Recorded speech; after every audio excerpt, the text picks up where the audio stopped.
Kami ingin menjadi rumah besar umat Islam. Kami ingin menjadi rumah besar untuk siapapun bahkan, gitu ya.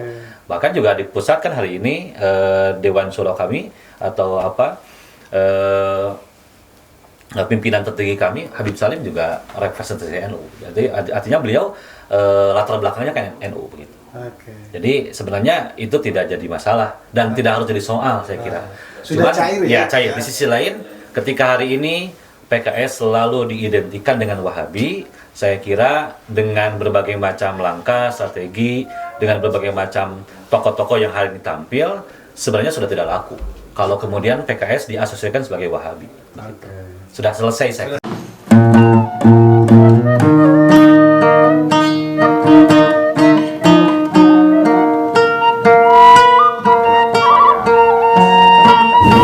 Ini kembali ke jadi maka pasti itu ada katanya udah di sini ya.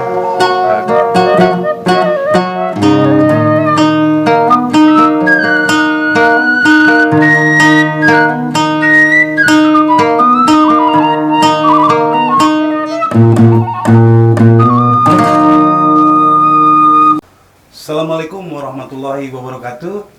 Selamat malam warga Garut. Berjumpa kembali di program Gua Garut. Malam ini perbincangan khusus dan spesial terkait rapat kerja daerah Partai Keadilan Sejahtera. Nah, kebetulan saya ditemani oleh narasumber langsung orang kedua di DPD Partai PKS Garut. Beliau adalah Sekretaris Umum Ustadz Haji Deni Mardiana LC. Selamat malam, Pak Haji. Selamat malam, Kang Tata. Gimana sehat? Alhamdulillah. Gimana Pak Haji, sehat? Alhamdulillah sehat. Alhamdulillah. Pak Haji nih, apa sih Rakerda itu? Baik, Bismillahirrahmanirrahim. Assalamualaikum warahmatullahi wabarakatuh. Waalaikumsalam. Rakerda adalah rapat kerja daerah. Jadi kami berdasarkan arahan dari DPP dan DPW setiap tahun melakukan rapat kerja daerah untuk mengevaluasi kegiatan program tahun lalu dan merencanakan program kerja di tahun yang akan datang. Artinya di Rakerda ini kita melakukan evaluasi, kemudian juga melakukan konsolidasi untuk kerja-kerja partai di tahun berikutnya. Oke.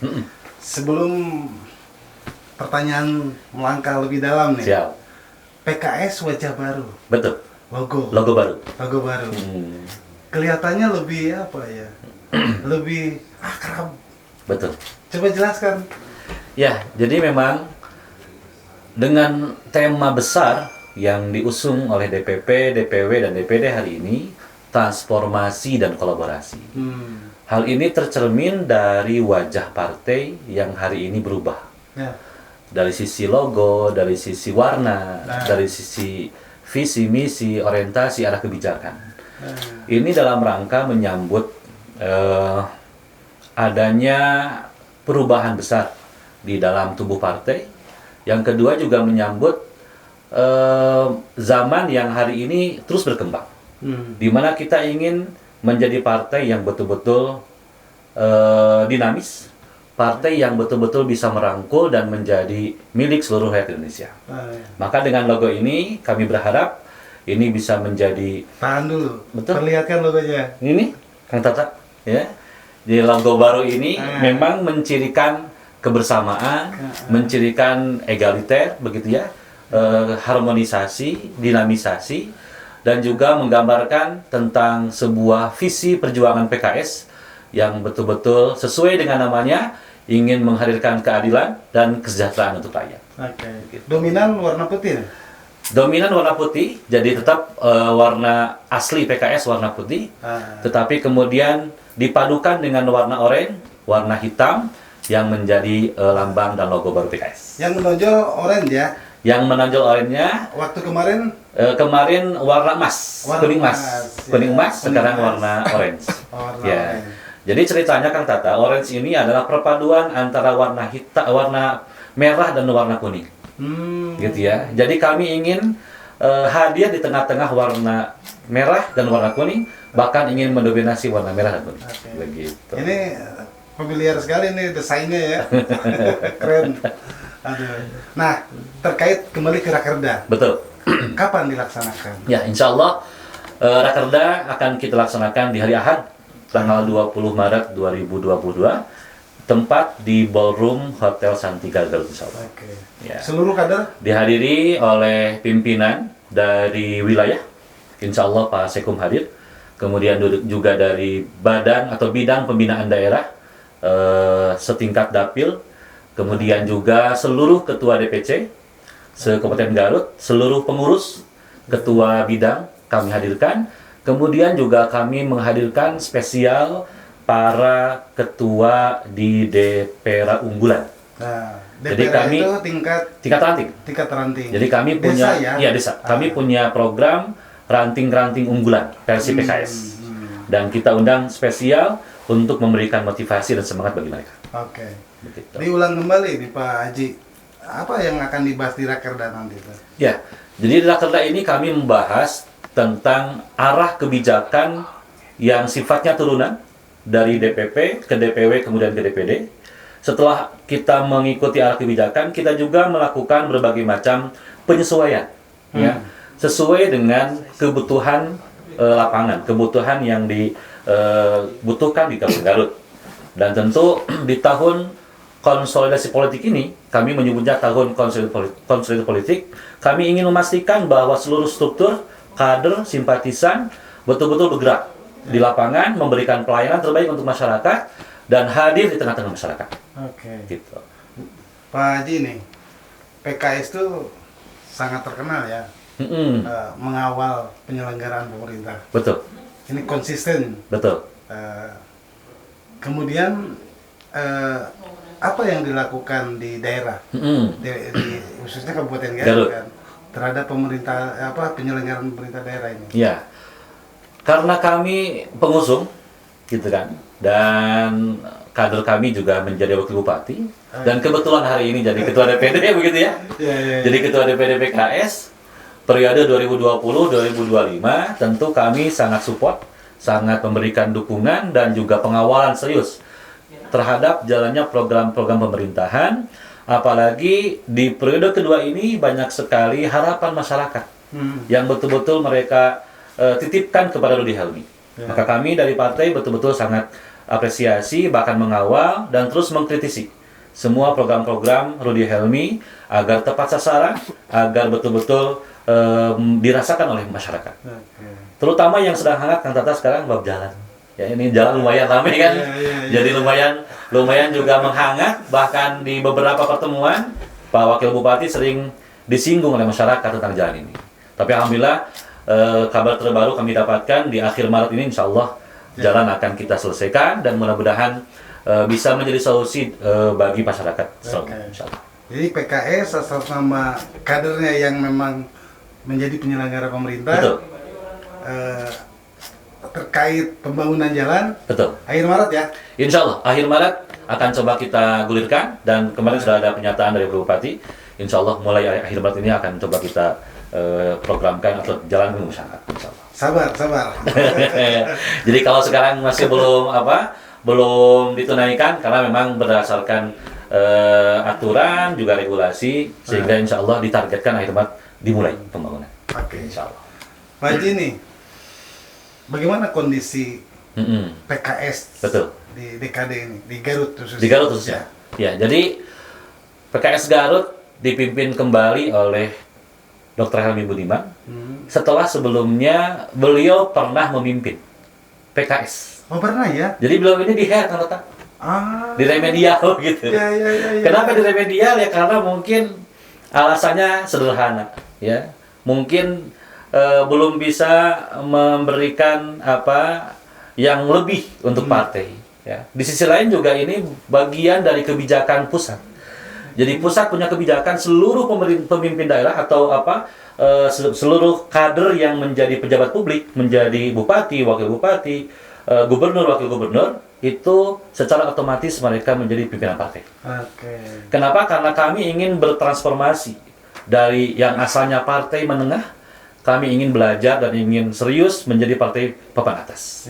Sehingga belajar dari partai yang lain, kami melihat bahwa setiap partai yang punya kader menjadi pimpinan daerah, otomatis menjadi pimpinan partai.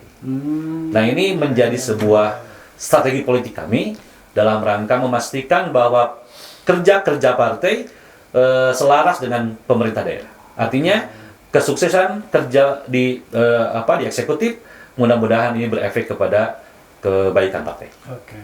Berapa lama jabatan di pimpinan partai politik PKS? Untuk tingkat daerah, Ya. artinya ketua DPD dalam ADART disebutkan 5 tahun. Oh, 5 tahun. Jadi Dr. Helmi dengan saya insya Allah selama 5 tahun, 2020 sampai 2025. Oh, kemarin 2020 ya? Iya. Jadi kita mulai 2020 sampai 2025. Oke. Begitu. Pak Haji nih, Siap. masa kepengurusan Pak Haji dan kawan-kawan, Betul. terutama dengan Dr. Helmi selaku ketua umum ya, Hmm. itu kan 2020-2025. Betul. Artinya akan menemukan fase pemilu, Betul. termasuk pilkada juga ya? Pilkada dan pilkada, pemilu legislatif, pemilihan presiden serentak di 2024. Coba jelaskan capaian yang akan dilaksanakan. Ya, baik.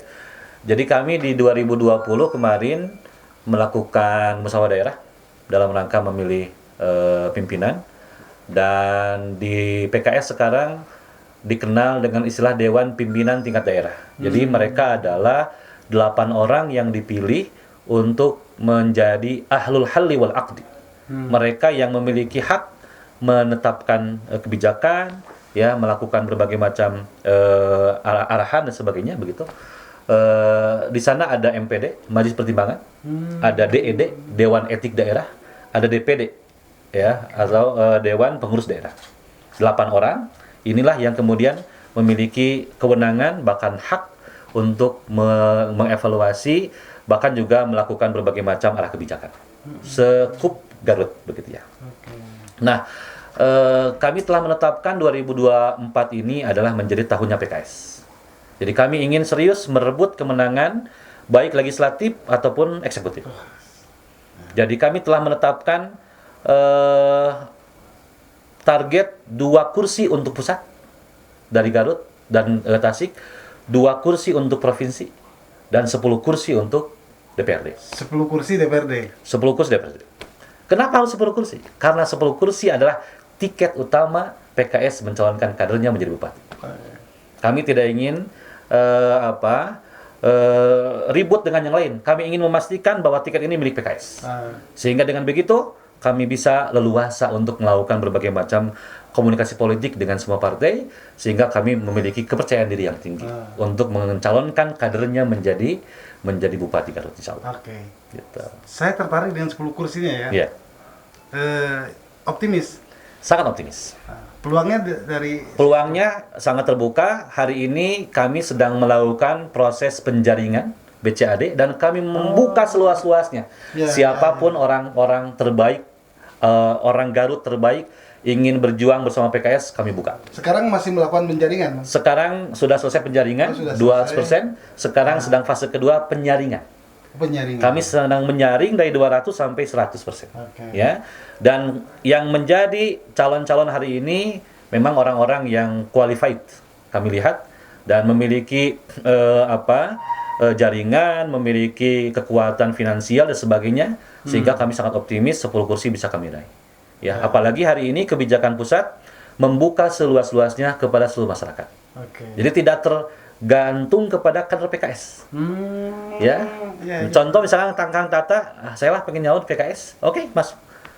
Jadi anggota, jadi calon anggota PKS. Jadi anggota caleg dan sebagainya. Begitu. Berapa persen di luar kader?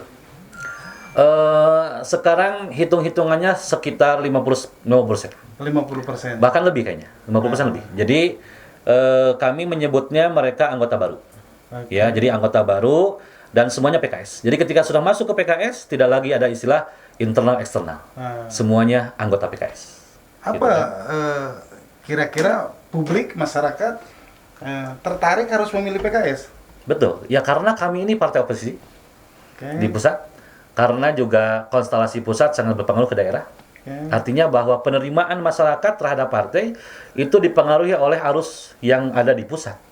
Sehingga kondisi PKS sebagai oposisi ini menjadi satu keuntungan tersendiri. Satu itu. Yang kedua, di tradisi PKS ketika jadi oposisi, dulu di 2009 kalau tidak salah, kita pernah jadi oposisi dan kita mendapatkan raihan kursi yang banyak. Gitu ya. Sehingga ketika sekarang kita oposisi, ini sangat memungkinkan, bahkan kami optimis bisa melipat gandakan suara. Melipat gandakan kursi. Gitu ya. Di sisi lain, semangat yang betul-betul hadir di tengah-tengah kader hari ini, kita sangat mendambakan, bahkan sangat bermimpi ingin mencalonkan dan menjadikan kader PKS menjadi Bupati Garut. Kenapa? Karena 2 periode jadi wakil cukup kayaknya. Untuk melanjutkan perjuangannya sampai Bupati ya. Insya Allah. Sudah ada nama untuk bupatinya? Masih dirahasiakan. Karena amanat musda tidak boleh menyebut nama. Oh, tidak boleh. Semuanya ada proses, ada mekanisme, dan semuanya dilakukan berdasarkan musyawarah. Boleh nggak kita tahu atau publik masyarakat boleh tahu Pak Sekum mengurai betul. Kan dari dapil 1 hingga dapil 5. Berapa kursinya? Ya. Dapil 1 ada 11 kursi. 11 kursi. Hari ini mendapatkan 2 kursi. Target di 2024? Targetnya di semua dapil 2 kali lipat. Artinya ketika dapil 1 sekarang 2 kursi, maka bagi kader dapil 1 wajib mengantarkan 4 kursi. Itu motivasinya. Berarti 2 kali lipat ya. Yang menariknya Kang Tata, ketika di dapil 3 nggak ada kursi, kan kosong kursinya. PKS nggak punya kursi. Gitu ya. Maka hari ini bagaimana caranya kader-kader simpatisan seluruh caleg di dapil 3 bisa mengantarkan 2 kursi. Dari 0 bisa jadi 2. Jadi dapil 3 yang kosong nanti jadi harus mengantarkan 2 ya. Makanya Ketua DPD sering mengatakan, saya tidak akan marah kepada antum semua para kader kalau antum mengantarkan 12 kursi. Nggak akan marah insya Allah. No ayam mah bahagia gitu. Luar biasa. Gitu. Berapa kan partai politik ada sayap partai ya? Betul. Di PKS sendiri? Ya, kita punya sayap partai. Di gerakan kepemudaannya ada Gema Keadilan namanya. Gema Keadilan. Ketuanya Kang Yusuf Musyafa, anggota Dewan Dapil 1 hari ini. Kemudian juga ada PKS Muda. Ya, komunitas anak-anak muda, kita ingin menjaring sebanyak-banyaknya potensi milenial lewat komunitas ini. Kemudian juga ada Gema Pertiwi, artinya gerakan perempuannya milenial. Di sini juga kita ingin memastikan keterwakilan perempuan dan bagaimana perempuan-perempuan Garut itu betul-betul berdaya, betul-betul bisa berkiprah lewat partai, terutama anak-anak muda begitu. Kemudian ada saya partai yang lain di bidang pertanian, saya partai lain di bidang kesehatan, saya yang lain di bidang yang lain. Insya Allah semua lini kita coba maksimalkan karena kami memastikan bahwa kalau menggunakan baju partai tentu agak sulit, agak kaku dan sebagainya. Tetapi ketika melakukan berbagai macam polarisasi gerakan partai, saya kira lebih maksimal, lebih maksimal insya Allah. Begitu. Boleh disebutkan nggak beberapa tokoh-tokoh di saya partai di PKS? Kalau pertanian ada Pak Haji Jajang. Pak Haji Jajang. Ya, beliau ini anggota Dewan 2 provinsi, 2 periode ya. Kemudian juga sebagai bandar ya, terkenal sebagai juragan sayuran begitu. Ya, kemudian juga ada aktivis pengelola sampah. Kami juga punya ketua DPR pengelola sampah. Pengelola sampah. Ya, jadi beliau ini bukan hanya menghidupi dirinya, tapi juga bisa menghidupi sekitarnya. Siapa tuh? Kang Nurjaman ya, Kang Nurjaman. Ya, jadi Kang Nurjaman ini domisilinya di mana? Ketua DPR di daerah Cisancak di Mekarwangi. Ya, beliau ini seorang aktivis lingkungan, pengelola sampah yang hari ini betul-betul berdaya. Ya, bukan hanya buat beliau, tapi juga bisa menghidupkan orang sekitar dari sampah menjadi rupiah. Yang lainnya belum. Kemudian juga tokoh perempuan. Kita punya ada Bu Aini, ya beliau seorang pengusaha yang sudah malang melintang di dunia usaha. Kemudian juga ada Ibu Nur Jamilah, beliau anggota PKK di Kabupaten Garut, begitu ya. Kemudian juga kader yang lain saya kira masih banyak yang betul-betul berkiprah hari ini tengah-tengah masyarakat dan menjadi etalase PKS di masyarakat. Pak Sekum nih. Siap. Kembali ke hajat besar Partai PKS, ya. DPD Garut, betul, yaitu Rakerda ya. Iya. Selain rakerda, hajat besarnya musda.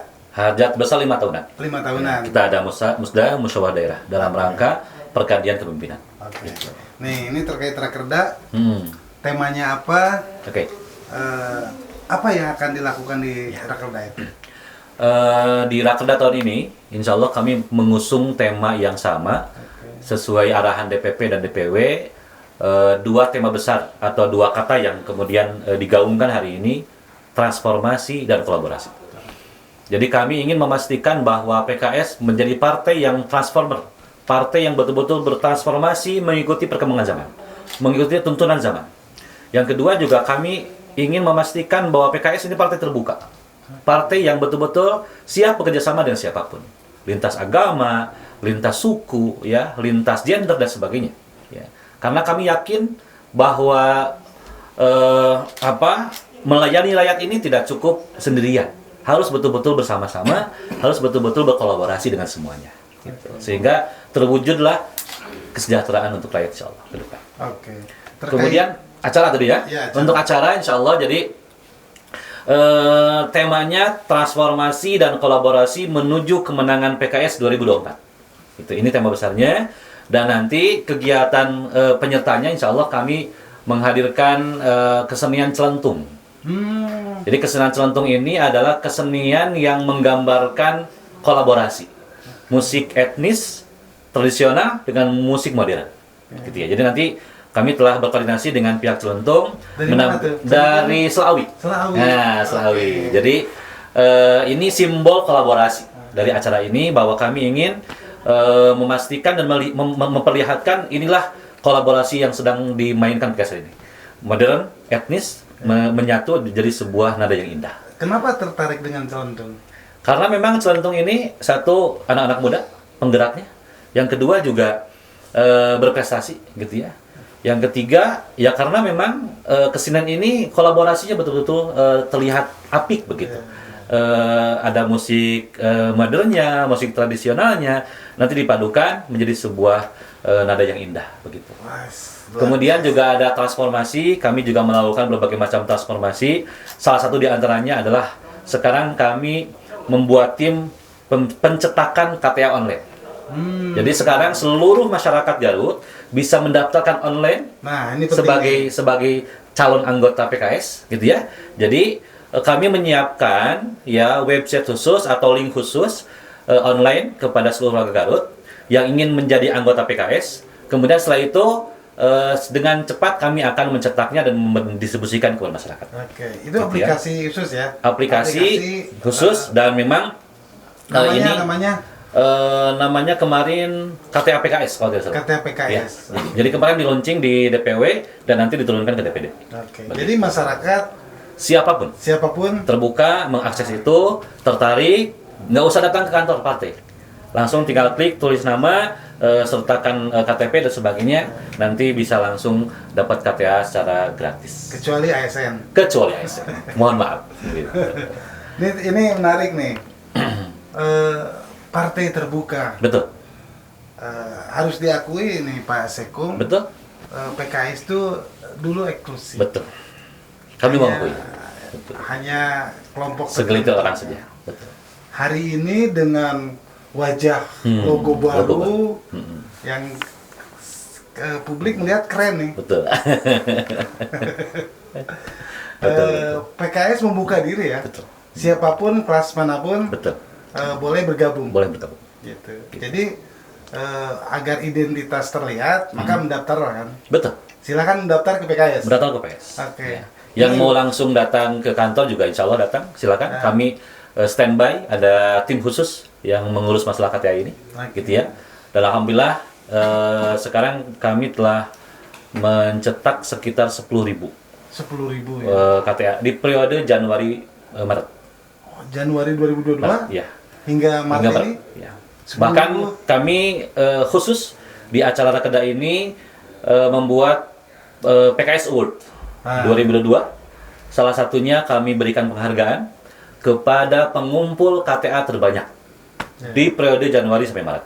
Pengumpul KTA terbanyak. Sebagai penghargaan kepada mereka yang telah berjuang mengumpulkan KTA, yang tentu bukan hanya ngirim KTA, bukan hanya sekedar ngirim data, tapi mereka adalah calon pemilih PKS, bahkan siap menjadi pejuang PKS di lapangan.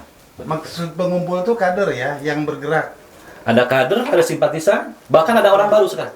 Jadi anggota baru, caleg beliau, begitu ya, tapi semangatnya luar biasa, dan dengan begitu kemudian semangat yang luar biasa ini dibuktikan dengan KTA ini. Jadi walaupun orang baru, tapi dia semangat, begitu. Nanti saksikan orangnya siapa, ada di PKS Award 2022. Gitu. Di Rakerda hari Minggu ya? Hari Minggu. Masyarakat boleh melihat? Insya Allah, kami melakukan hibrid, ada offline, ada online, gitu ya. Jadi nanti yang online, insya Allah bisa langsung melihat di fanpage DPD PKS Garut dan di YouTube PKS Garut. Ya, silakan secara umum atau masyarakat umum bisa melihat ya dan bisa mengakses. Adapun untuk kader, untuk simpatisan bisa juga mengakses lewat Zoom dan sebagainya. Jadi kami membuka kegiatan ini untuk masyarakat umum. Adapun nanti setelah itu ada acara persidangan, ya persidangan dalam rangka evaluasi dan arah kebijakan dari pimpinan di wilayah dan sebagainya. Begitu. Boleh dibocorkan ya? Betul. Akan membahas apa saja di Rakerda itu? Ya, jadi di 2022 ini kita fokus konsolidasi politik. Konsolidasi. Tema besarnya itu. Kemudian kami ingin memastikan bahwa langkah-langkah pemenangan itu betul-betul terencana dan baik. Kami tidak ingin sporadis. Kami ingin merencanakan kemenangan, begitu. Dan perencanaan kemenangan ini betul-betul tertata dengan baik. Konsolidasi pimpinan terjalan dengan baik. Setidaknya 3 bulan sekali melakukan rapat, bahkan rapat-rapat khusus ya di luar itu. Kemudian juga rapat mingguan, rapat pekanan, rapat bulanan juga terus kita lakukan. Termasuk juga kita optimalisasi semua potensi kader, struktur, bakal calon ya yang hari ini telah mulai ditetapkan oleh PKS dan mereka bergerak semua. Luar biasa. Kemudian nih PKS Garut punya kantor baru. Betul. Ini sampaikan nih. Nah, ya betul. Jadi rekan-rekan semuanya, kita punya kantor baru di Jalan Samarang, di Pila Gawir namanya. Jadi Jalan Samarang sebelum klinik Cisanca. Sebelum klinik? Ya, klinik Cisanca di Jalan Samarang. Jadi kami sedang mengoptimalisasi berbagai macam aset dan hal-hal yang bisa mendatangkan kebaikan untuk partai. Maka dari itu beberapa aset kami coba maksimalkan untuk usaha. Artinya kami lakukan berbagai macam program-program peningkatan usaha dan sebagainya. Begitu. Sehingga pindah ke kantor baru, yang mau datang silakan di Jalan Samarang. Jalan Samarang. Iya, dengan nomor 232. Nomor 232. Iya, 232. Ada cirinya dekat pom bensin atau? Cirinya setelah pom bensin masuk ke maju ke depan sedikit belok kiri. Sebelah kiri maksudnya. Sebelah kiri ya. Jadi dari pom bensin Malayu lurus tapi sekitar jalan raya ya? Ya, jalan raya. Sekitar 50 meter dari pom sebelah kiri. Oke. Gitu. Pak Sekum nih, ke anggota Dewan Betul. PKS kan 5. Yang baru berapa orang? Yang baru itu berarti 3 orang. 3 orang. Ya, jadi Pak Haji Jajang, incumbent 2 periode, Pak Carloto 2 periode, Ya. Pak Hasan 1 periode, artinya baru sekarang, Pak Dede dan Pak Yusuf. Pak Dede, Pak Yusuf baru ya? Iya, baru. Jadi yang 5 orang itu, yang 2 orang yang lama lah ketika saya. Yang kader barunya? Yang kader barunya Kang Dede. Oh, 1 ya? Jadi Kang Dede ini menarik saya kira, karena beliau lahir dari rahim NU, ya, dan juga merepresentasikan NU. Sehingga ini menarik bagi PKS, Garut terutama. Bahkan juga beliau bisa mewarnai ya kondisi parlemen di Garut hari ini yang selama ini diasosiasikan PKS ini dalam tanda kutip tidak terlalu NU, tapi dengan adanya beliau hari ini PKS adalah NU. Apalagi beliau orang tuanya apalagi beliau orang tuanya mantan tokoh NU dan ada anggota dewan dari partai lain ya? Pernah jadi anggota. Ya, oke. Ini menarik saya kira. Apalagi nanti di 2024. Apalagi 2024 kita sangat terbuka dan alhamdulillah juga representasi ormas hari ini ada di PKS. NU-nya ada, Muhammadiyahnya ada, Persisnya ada, PUI-nya ada, SI-nya ada, gitu ya. Sehingga itu membuktikan bahwa partai ini terbuka untuk siapapun. Gitu ya. Pak Sekum nih. Siap. Pak Dede anggota DPRD Garut yang mewarnai ya. Mewarnai. Karena beliau terlihat NU-nya kan. NU-nya. Padahal ketua umum DPD PKS juga kan keturunan NU. Betul. Punya pesantren. Punya pesantren. Hanya di sini berbeda kan. Nah itu. Ya itu juga ingin kita buktikan bahwa PKS tidak anti dengan siapapun. Ya. Jadi kami sangat terbuka. Kami ingin menjadi rumah besar umat Islam. Kami ingin menjadi rumah besar untuk siapapun bahkan, gitu ya. Bahkan juga dipusatkan hari ini Dewan Syuro kami atau pimpinan tertinggi kami Habib Salim juga representasi NU. Jadi artinya beliau latar belakangnya kan NU begitu. Jadi sebenarnya itu tidak jadi masalah dan tidak harus jadi soal saya kira. Sudah cair ya? Cair. Di sisi lain, ketika hari ini PKS selalu diidentikan dengan Wahabi, saya kira dengan berbagai macam langkah, strategi, dengan berbagai macam tokoh-tokoh yang hari ini tampil, sebenarnya sudah tidak laku. Kalau kemudian PKS diasosiasikan sebagai Wahabi. Sudah selesai saya kira. Sudah selesai. Oke. Nih Pak Sekum. Betul. Sampai seoptimis ini di PKS di Garut. Betul. Apakah memang survei Garut menyatakan PKS baik ya? Ya. 2021 kemarin ya kami melakukan survei internal dengan sebaran sekitar 1.500-an lah ya, kurang lebih sebaran 1.500-an, dan kami mendapatkan satu kajian ilmiah dari survei ini bahwa kesukaan masyarakat kepada PKS sudah mulai meningkat, gitu ya.